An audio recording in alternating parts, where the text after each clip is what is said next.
In my amps under $1,000 video, the Friedman Runt 20 got kind of an honorable mention win in that you can sometimes find them for right at $1,000. This one's a used one in my local store for $1,200, so not quite amps under $1,000, but I thought you guys would want to know more about this amp. As far as I know, there is nothing wrong with it, but I borrowed it from my buddy's shop just to show you guys what makes a Friedman Runt 20 a good choice if 20 watts is enough for your needs and the sounds are the sounds you're after. But let's see how it's built. Fit and finish seem very good. Has a very nice looking plexi-esque panel up top. I like these knobs. They're not the traditional Marshall knobs, but you can feel where they are on stage, on a dark stage. Little choices like that make a difference. And it's got some nice little switches you can't see, I'll show later, that take advantage of the PCB construction for very efficient use of available space. PCB in the hands of an actual designer can give you advantages over what people consider point-to-point, which is actually not point-to-point. It's usually turret or eyelet construction, as opposed to this cathode goes directly to ground through this resistor, as opposed to any wires or other mounting methods. But we'll get into that in another video. Let's see how the cabinet's held in place. I mean, it's held in place by 6 screws which hold the panel to the cabinet, and there are 4 large screws which hold the chassis to the panel, like a blues breaker. And what I wanted to check, he's using machine screws, so there's going to be metal inserts in the cleats. So as long as you don't strip these, being careless, you can take this panel off, in and out thousands of times without stripping the wood. That's a nice touch. Another nice touch, which is very promising as to what we'll find inside the actual circuit, is that each screw has this dress washer, but behind that dress washer is another flat washer. And what that does is it keeps the dress washer edges from cutting into the Tolex and going through and sinking and leaving terrible impressions. A lot of amps don't do that, and the Tolex gets absolutely torn up. Just using that extra washer behind the dress washer makes a big difference. And it's really nice to see when people get that kind of thing right. No generic speaker in here. Celestion G12M 65 Creamback. Fantastic sounding speaker, one of my personal favorites. A desert island choice from me and for a lot of people. I know I've put this in a lot of videos, but you can't put this out there too much. This is a large Phillips head or Posi-Drive screw. This is a number 1 Phillips screwdriver. If you use this, it might work, but you're probably going to strip things out. Here's a number 2 Phillips. Still some wiggle before I apply any pressure. That could also chew up those screws. I see it all the time on amps where the screw heads are just all chewed up. Here's a number 3. No wiggle. That's the one. If you own an amp that uses number 3 screws like this, which is very common with Marshalls and Hiwatts and apparently Friedmans, and you don't own a number 3 screwdriver, stop. Go buy one. You can get a cheap one that'll do the trick for like $3 at most hardware stores. This is a Cobalt, not a $3 one because I use it a lot and I need to be able to do high torque stuff. And notice that once the initial contact is, once it's loosened up, it free spins at that point, and you can just throw the washers all over the place. When you go to put it back in, don't use a power tool to get it started because you can cross thread the hell out of these. There's an insert in the chassis. You want to protect those, so start it by hand. And the best way to do that is to put it where you think it ought to be, turn it counterclockwise for a little bit, you'll feel it kind of click, and then you turn it clockwise. With that little click that you feel when you first turn it counterclockwise are the threads of the screw aligning properly with the threads of the receiving bolt. Before I go much further, I think I should point out that Dave Friedman is a friendly acquaintance of mine. We have spoken a few times. We're on good terms. I have been invited on Tone Talk, and when the schedules permit, I will be delighted to be there. And he is therefore in a position to do me a lot of good in this industry. Plus, I like him. I like his approach to things and his designs. So go into the rest of this review knowing that. that, maybe there are incentives for me to find good things to say about this amp, and you can decide whether or not I'm bending over backwards to make this look good. I think that I will approach this amp the way I approach every other amp that comes in for a build evaluation, usually in the context of a repair. And I think Dave's a big boy, and his products are good enough to handle that, because a lot of the common issues that I see on my bench over the last couple decades, he has also seen on his bench over even more decades. And so when you see people making the same boneheaded mistakes again and again and again, you're like, oh, that's what not to do. And I think Dave has learned, as some of us have, what not to do. Now, that said, this Runt series and some of his others that are marketed for about $1,500 to $2,000 are using PCBs as a way to make an amp available for the general public, because his hand-wired stuff costs a lot more. So you will see PCB-mounted tube sockets. In this case, they're all Beltons. When I show you the PCB inside, we'll talk about why, while that's generally a bad idea, in this case, I think it's a good call, and certainly not the fiery death shit show you see in, say, a Blues Junior. Really nice little switches here. It's a real nice user experience. There's a 3-way bright position, which I can't quite grab right now.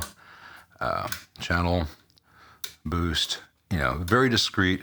Doing this stuff is not a homebrew thing. You've got to have that laser cut and have everything just precisely aligned to the PCB on the other side. Are you listening, Marshall, where your knobs are never centered on your PCB compared to your chassis, compared to your faceplate? Anyway, I think he has his transformers wound for him by Mercury. I could be wrong about that.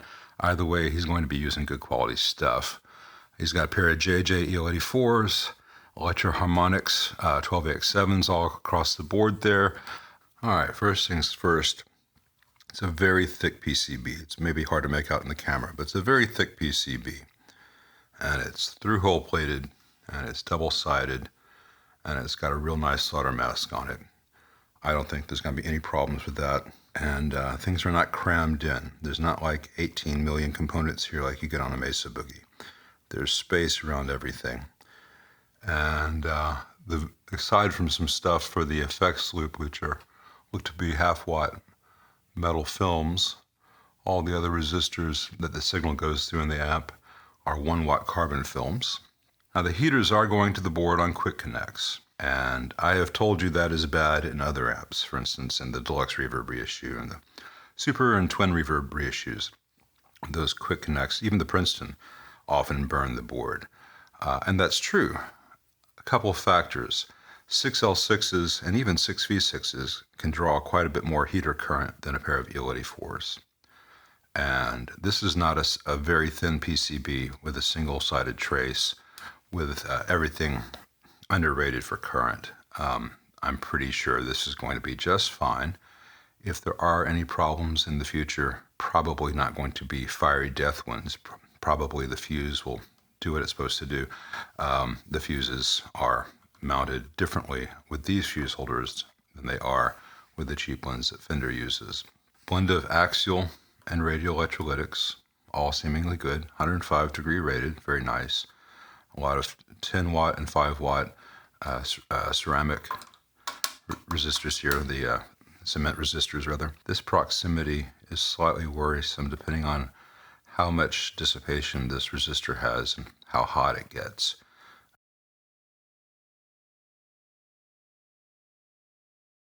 But I don't know what the criteria is. I'm just looking at this. I've certainly not drawn it out and done the math. There's a little chip here, probably a voltage regulator for switching and stuff. Like I said, I'm not going to reverse engineer this, but I want to point out that it does have a heat sink mounting, so it's not going to be an issue. That's a nice touch. The pots and the input jack are wired to these little connections, and that's fine at this price point. What's crucial about this is that this is a standard Cliff or Amphenol or Neutrik jack. They all have the same footprint. So should this fail, it's relatively easy to change out, and it's on a little daughter board here, which makes it easy and cost-effective to assemble. But these joints will have a lot less stress because it's not on a board bearing the weight of the entire rest of the board like on certain designs. These are full-size alpha 24 millimeter pots. They are positioned so that they can be easily cleaned, which is nice. They are not bearing the weight of anything else. They are not used to support the board. If one of these goes bad, it's real easy to desolder this wire, change out the pot, put this wire back.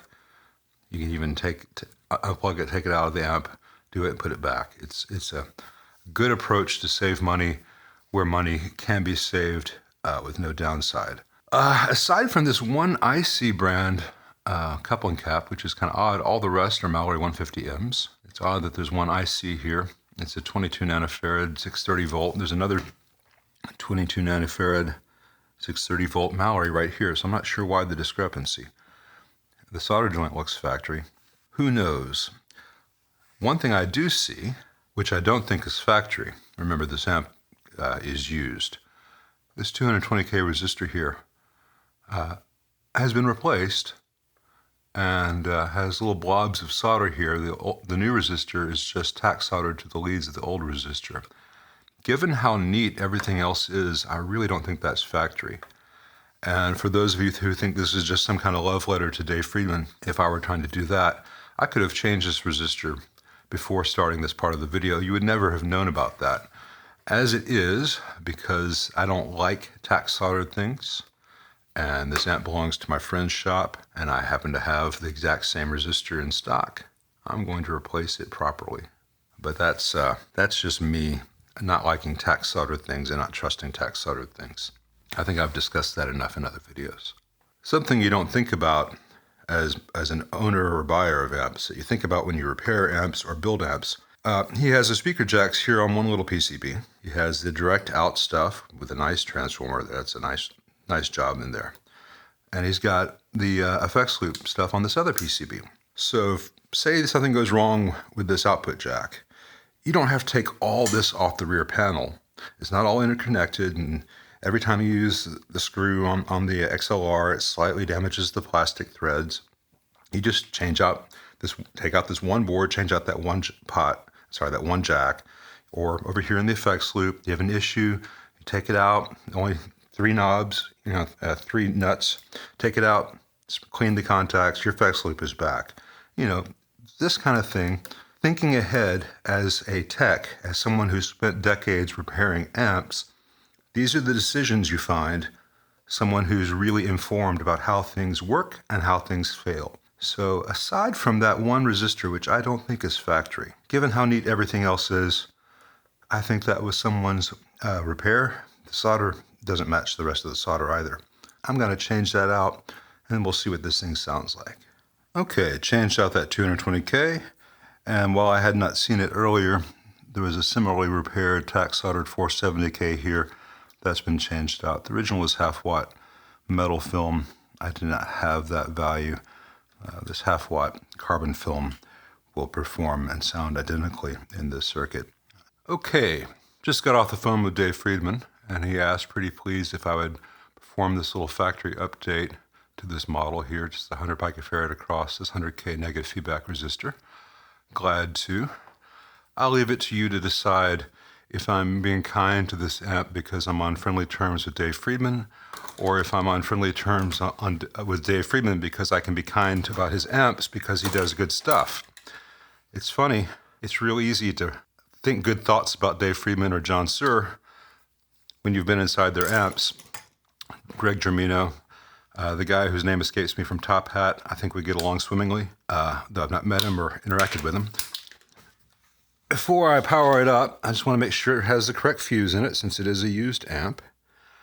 And it says here it should be a 2 amp slow blow, and it is a 2 amp time delay. Good. And because the fuse holder has an extra fuse location, and people never get the right fuses for things, I'm going to put a 2 amp slow blow in the spare location, as thanks to my buddy, the shop owner, who let me borrow this amp for this purpose. All right, another time delay 2 amp going in the spare. So it's tucked inside there. Let me put this drawer back. Let's power it on and see what this beastie sounds like.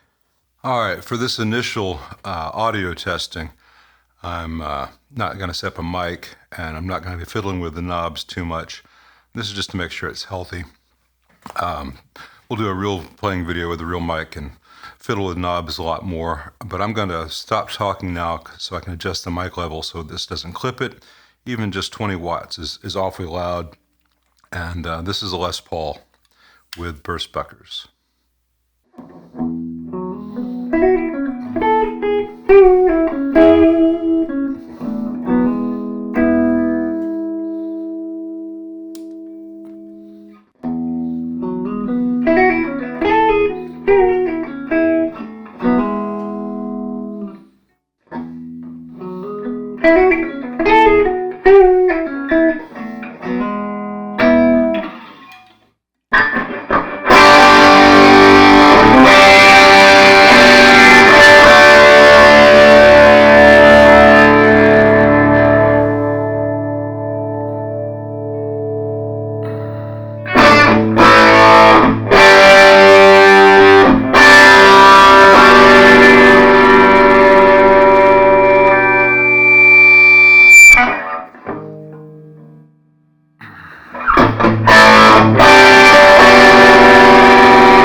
Well, that sounds pretty nice. When you hear the real recording of it later, you'll see exactly what I mean, but I think that'll translate pretty well, even just with the lav mic for this first one.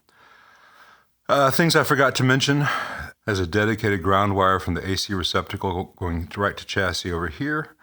A lot of boutique amp companies get that kind of basic thing wrong. This is conforming to all sorts of electrical codes and safety codes, and it's just really well built. It does not have a standby. It does not need a standby. All the capacitors are rated for higher voltage than is ever present in the amp, even unloaded, including Mesa, the coupling caps, 630 volts across the board. It's amazing how much of a difference using the right value parts makes. Speaking of which, there's a video out there that's gotten a lot of views of some older gentleman, I think he's English, might be Scottish, who bought one of these and hated it and just found every conceivable thing's wrong with it and was just really offended that he had spent $1,500, whatever the pound version of that is, or euro version of that is, for an amp that was PCB.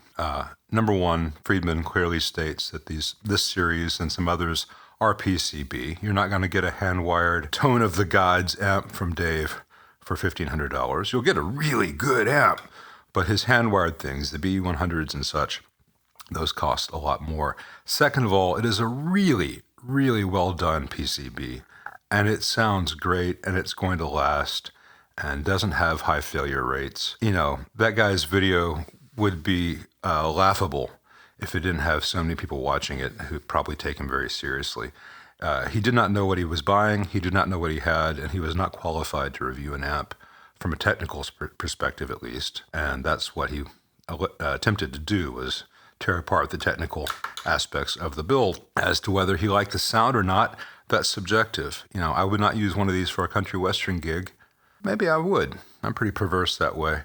You know, it's not a jazz box. It's not designed to be. It's not a jack of all trades. This does a good clean channel, a Marshall-esque clean channel, and a couple variations on real high gain Marshall-inspired stuff. A quick note on that, there are a lot of different approaches out there to high gain. There are those who are copying the SLO, like the 5150 and its offshoots, and the dual rectifiers and all their glory. Those are all variations on bad copies of Mike Soldano's SLO approach. Most of the Friedmans that I've had experience with are very much coming from the Marshall circuit with some sensible tweaks. But, there are traditionalists and there are real innovative things, and then there are bad copies, and hey, we'll just stick a whole bunch of op amps in this and run it through a tube and call it a tube amp, Black Star. Anyway, Dave is very much a traditionalist, embracing what technology can do to make a fantastic amp at a realistic price point for more players. So I don't see anything here to complain about as long as musically it does what you need it to do, and 20 watts is enough. And this thing is a very loud 20 watts. It helps that the Creamback 65 is a very efficient speaker. And what I was just doing now, I never had the master volume over 1 o'clock. I'll do some tests with the master volume all the way up on the final playing test of this with a real mic that can handle it. That'll just crunch this lav. But I would have no reservation saying this is loud enough for most stages these days. It's loud enough to be heard with a fairly loud acoustic drummer. And, people have monitors increasingly. You don't need to have a 50 watt, 100 watt. And the decibel difference between a 20 watt and a 50 watt is about 3 dB. You could run this into a 4x12 and be as loud as a 50 watt through a single 1x12. Roughly, mostly.